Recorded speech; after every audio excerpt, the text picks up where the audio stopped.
नई मुंबई में सिडको के खिलाफ मनसे सड़क पर उतर आई। मनसे ने आक्रामक रुख अपनाते हुए जमकर विरोध प्रदर्शन किया। मनसे प्रवक्ता गजानन काले के नेतृत्व में किए गए इस आंदोलन में कई नागरिक भी शामिल हुए।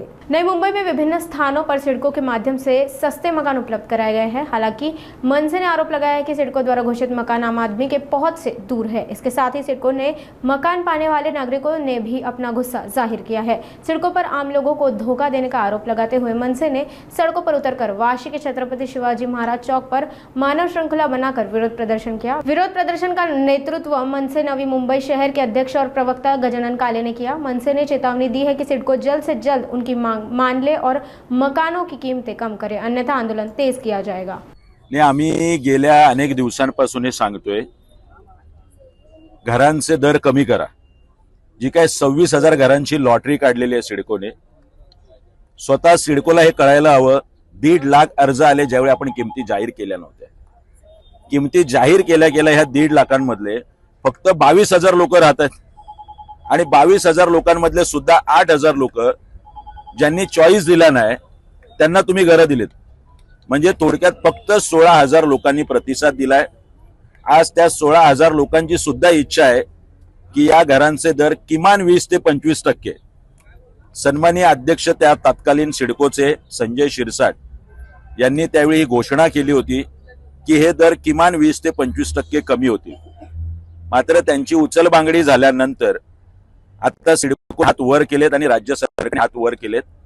सर्वसामान्य माणसाला वाशीमध्ये 80 आणि 85 लाखाला घर परवडत नाही। जर आपण उत्पन्न मर्यादा सांगताय आणि 50 लाखापासून ते 74 लाखापर्यंत घर आहेत, याचा अर्थ सिडकोची भूमिका कोण ठरवतंय? याचा निषेध करायला हे आजचं प्रतिकात्मक मानवी साखळी आंदोलन आहे। आज आम्ही सिडकोला साखळी बांधलेली आहे, त्याच्या फोटोला साखळी बांधलेली आहे। कृपया सिडको एमडी राज्य सरकारने हे आंदोलन उग्र होऊ नये याची काळजी आता स्वतः घेतली पाहिजे।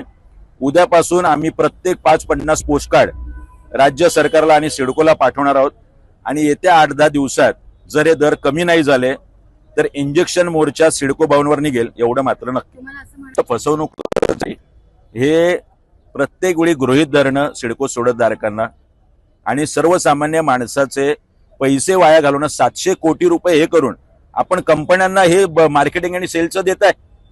ते 700 कोटी जर लोकांचे दर कमी करण्यात घालवले असते तर आज सर्वसामान्यांच्या माती ही 74 आणि 80 लाखाची घरं नसती। त्यामुळे मला वाटतं आता सिडकोने माडा 50 लाखाला कुर्ल्यात घर देते आणि सिडको म्हणजे कुर्ल्यापेक्षा इथले दर जास्त आहेत। मला वाटतं कुणाच्या सुपीक डोक्यातून ही आयडिया येते सिडकोच्या। सिडको अधिकाऱ्यांनी याचा विचार केला पाहिजे आणि तात्काळ सिडको सोडतधारकांचे घरांचे दर कमी केले पाहिजे। त्याने पोस्टकार्ड पाठवणार आहोत। त्यानंतर इंजेक्शन मोर्चा निश्चितपणे बेलापूर सिडको भवनवर निघेल। त्याच्या अगोदर सिडको एमडीने ही काळजी घेतली पाहिजे। राज्य सरकारचं अधिवेशन चालू आहे। दुर्दैव विधिमंडळामध्ये एकही विधिमंडळ सदस्य या गोष्टीबद्दल बोलत नाही, याचं नवल आहे। राज ठाकरे यांच्याकडे 2 दिवसांपूर्वी साहेबांकडे गेलो तर हा विषय सांगितलाय। मागच्या वेळी सुद्धा मामन डोंगरीच्या 8,000 सिडको सोडतधारकांसाठी सन्माननीय राजसाहेबांनी पुढाकार घेऊन मुख्यमंत्र्यांची भेट घेतली होती आणि त्यानंतर घरामागे 6 ते 7 लाख रुपये कमी झाले होते। असे 500 ते 600 कोटी मागच्या वेळी सुद्धा आम्ही सिडको सोडतधारकांचे कमी केले होते। यावेळी सुद्धा गरज पडली तर सन्माननीय राजसाहेब ठाकरे नक्की यात लक्ष घालतील।